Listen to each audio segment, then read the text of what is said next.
ఎవరి పేరైతే చివరగా టీహెచ్ఏ ప్రొనౌన్స్ శ్వేత, అనిత, రజిత, సుజిత, సరిత, సబిత. సో ఈ టీహెచ్ఏ ప్రొనౌన్సియేషన్ ఒక్కసారి మీరు అబ్జర్వ్ చేయండి. టీహెచ్ఏ, టీలో 2 లైన్స్ ఉన్నాయి, హెచ్లో 3 లైన్స్ ఉన్నాయి, ఏలో మళ్ళీ 3 లైన్స్ ఉన్నాయి. ఇలా ఉండడం వల్ల వీళ్ళ జీవితంలో ప్రతి ఒక్కటి బాధ్యతాయుక్తంగా ఉంటుంది, ప్రతి ఒక్కటి రెస్పాన్సిబిలిటీగా ఉంటుంది. చేసే పనిలో నిబద్ధత, ప్రణాళిక, వ్యూహంగా చేస్తారు. కానీ ఎంత కష్టపడ్డా ఆ కష్టానికి తగ్గట్టుగా ప్రతిఫలం అనేది ఉండదు. లాస్ట్ కి టీహెచ్ఏ ప్రొనౌన్సియేషన్ తో ఉంటే వీళ్ళకి తల్లిదండ్రుల నుండి కానీ, చేసుకున్న అత్త మామల నుండి కానీ ఎవరో ఒకరి సపోర్టే ఉంటుంది. దీర్ఘకాలికంగా వీళ్ళు ప్రతి రోజు కష్టపడుతూనే ఉంటారు. ఆ కష్టానికి వీళ్ళు ఒక తేనె తెట్టె సమూహం లాగా, ఒక తేనె లాగా కూడబెడతారు.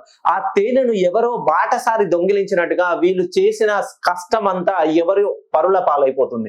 వీళ్ళు ఎలా కష్టపడతారంటే కాలి కింద చెప్పులాగా, ఒక కొవ్వొత్తిలాగా అహర్నిశలు కష్టపడుతూనే ఉంటారు. వాళ్ళ ఫ్యామిలీని ఒక పొజిషన్ లో ఉంచాలి, వాళ్ళ పిల్లలని ఒక స్థాయిలో చూడాలన్నట్టుగా ఎంత శ్రమించినా ఎక్కడ వేసిన గొంగడి అక్కడ అన్నట్టుగానే ఉంటుంది. ఒక్కసారి మీ పేరులో టీహెచ్ఏ ప్రొనౌన్సియేషన్ తో మీ పేరు ఎండ్ అయితే ఆ పేరు ఎన్ని డిగ్రీల్లో ఉంది, ఎంత ఫ్రీక్వెన్సీలో ఉంది, న్యూమరాలజీ ప్రకారం కరెక్షన్ చేయించుకుంటే మీ జీవితంలో దేదీప్యమానంగా వెలగబోతుంది.